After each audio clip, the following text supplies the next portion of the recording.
గర్వించి చేసేటువంటి ప్రార్థన అంగీకరించు. మనిషికి అప్పుడు బుద్ధి వచ్చితే తను ఏం చేసుకున్నాడట? తగ్గించుకున్నాడు. దేవునికి స్తోత్రం.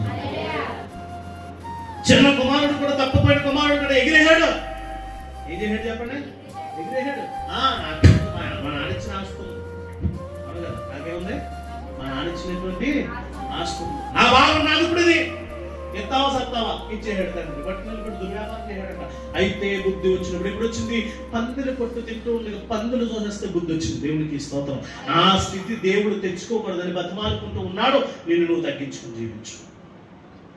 తల్లిదండ్రుల దగ్గర ఎగిరేటువంటి ప్రతి అవస్థలకు చెప్తూ ఉన్నాడు, నోరు మూసుకుని ఉన్నాడు నేర్చుకుని తల్లిదండ్రుల దగ్గర.